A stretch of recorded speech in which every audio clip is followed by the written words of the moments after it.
مسجد اقصی میں تمام انبیاء علیہ السلام موجود ہیں۔ اللہ اکبر، حضور علیہ الصلوۃ والسلام تشریف لائے تو جبریل امین نے خود اذان پڑھی، اذان پڑھنے کے بعد پھر اقامت کہی۔ اب سارے لوگ کھڑے تھے لیکن انہوں نے حضور کو ہاتھ سے پکڑ کے مصلی پہ کھڑا کیا۔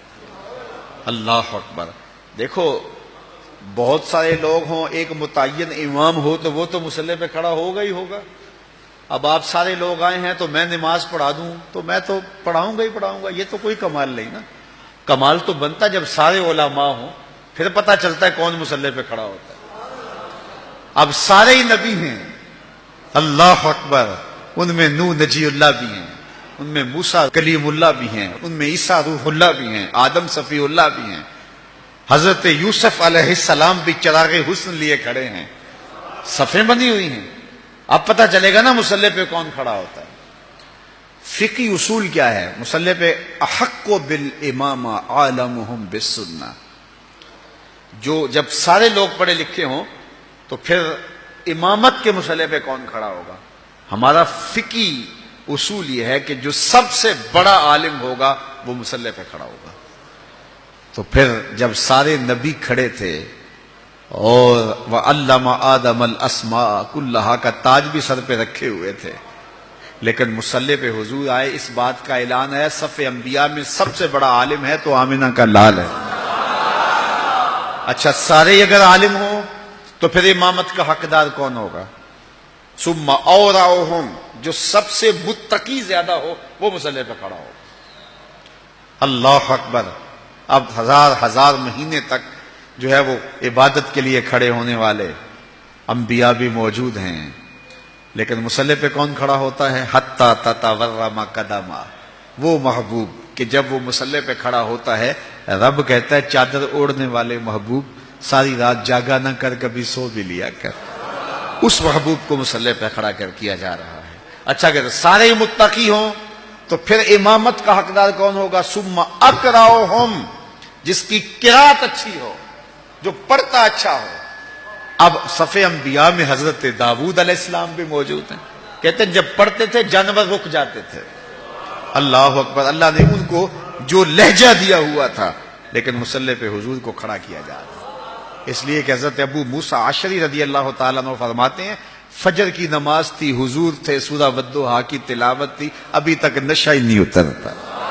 اچھا، اگر سارے ہی قاری ہوں تو پھر امامت کا حقدار کون ہے؟ ثم احسنہم وجہا، جو سب سے سونا ہو وہ مصلی پہ آئے گا۔ اب یوسف بھی صفوں میں کھڑے ہیں علیہ السلام، انبیاء بھی صفوں میں کھڑے ہیں، وجیہ اللہ بھی صفوں میں کھڑے ہیں، ہر نبی اللہ کا سونا ہوا ہے، لیکن حضور مصلی پہ کھڑے ہیں۔ حضرت یوسف کو اعتراض نہیں ہوتا، وہ جانتے ہیں میں حسین ہوں تو یہ آسن ہے، میں جمیل ہوں تو یہ اجمل ہیں، میرا حسن ان کے حسن کا پرتاؤ ہے، تو اس لیے حضور مصلی پہ کھڑے ہیں۔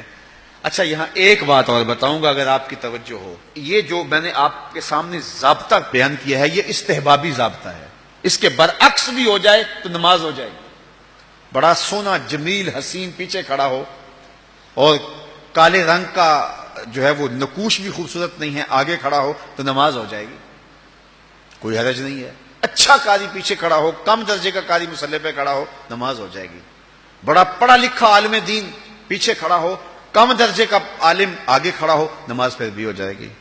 انتہائی تہجد گزار شب زندہ دار پیچھے کھڑا ہو لیکن آگے کھڑے ہونے والا تہجد گزار نہیں بھی ہے لیکن متقی ہے، پھر بھی نماز ہو جائے گی۔ یہ استحبابی ہے کہ یہ ترجیح ہونی چاہیے، لیکن اس کے برعکس بھی ہوگا تو پھر بھی نماز ہو جائے گی، حرج کوئی نہیں۔ لیکن ایک وصف ایسا ہے، ایک ترجیح ایسی اگر وہ نہیں ہوگی تو نماز ہی نہیں ہوگی، اور وہ کیا ہے؟ جنسی تفوق۔ اس کی ایک مثال میں آپ کے سامنے رکھتا ہوں۔ ماں افضل ہے یا بیٹا؟ ماں۔ پھر ماں قاریہ بھی ہو، بیٹا قاری نہ ہو، ماں عالمہ بھی ہو، بیٹا عالم، ماں حافظہ بھی ہو، بیٹا حافظ نہ ہو، اور ماں متقیہ بھی ہو، بیٹا متقی بھی نہ ہو، اور ماں سب سے زیادہ پڑھی لکھی ہو اور بیٹے اس درجے پہ نہ ہوں، اور پھر ماں ہونے کے ناطے سے شرف بھی ہے۔ اب گھر میں بیٹے کوئی ماں کے پاؤں دبا رہا تھا، کوئی ماں کے کندھے دبا رہا تھا، کوئی ہاتھ چوم رہا تھا، چلتے چلتے اذان ہو گئی، باہر شدید بارش ہو رہی تھی، پروگرام بن گیا گھر میں نماز پڑھا لیں۔ مصلی پہ کون کھڑا ہوگا؟ ماں یا کوئی بیٹا؟ افضل کون ہے؟ ماں۔ قاریہ بڑی کون ہے؟ عالمہ بڑی کون ہے؟ لیکن پھر ماں کو مصلی پہ ہونا چاہیے۔ کیوں ماں مصلی پہ کھڑی نہیں ہوتی؟ ایک وصف ایسا ہے جو ماں میں نہیں، اور وہ کیا ہے؟ جنسی تفوق اس کو حاصل نہیں ہے۔ الرجال قوامون علی النساء، مردانہ پن زنانہ پن سے افضل ہے، رجولیت نسوانیت سے افضل ہے۔ تو رجل ہونا، مرد ہونا، مردانہ پن، یہ وہ وصف ہے جس نے ماں کو پیچھے کر دیا، بیٹے کو آگے کر دیا۔ عزت اپنی جگہ، سلوٹ اپنی جگہ، سلام اپنی جگہ، علم اپنی جگہ، زہد تقوی اپنی جگہ۔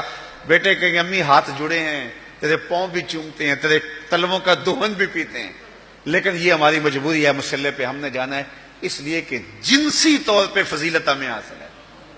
میں کہتا ہوں سارے فضائل حضور کو حاصل تھے، سارے کمال حضور کو حاصل تھے، سارے نبی بھی پیچھے کھڑے ہو گئے، جبریل ہاتھ باندھ کے عرض کرتا حضور ساری عظمتیں اپنی جگہوں پہ، لیکن میری مجبوری ہے کہ میں نور ہوں اور آپ بشر ہیں، اس لیے مصلی پہ کھڑا ہونا میرا حق ہے، مجھے جنسی تفوق حاصل ہے، میری مجبوری ہے، ادب سے ہاتھ باندھ کے عرض کرتا ہوں آگے کھڑا ہونا میری مجبوری ہے۔ لیکن جبریل اقامت پڑھ کے پیچھے کھڑے ہو گئے، حضور کو آگے کھڑا کر کے اس بات کا اعلان کیا کہ وصفی اعتبار سے بھی حضور افضل ہیں، جنسی اعتبار سے بھی حضور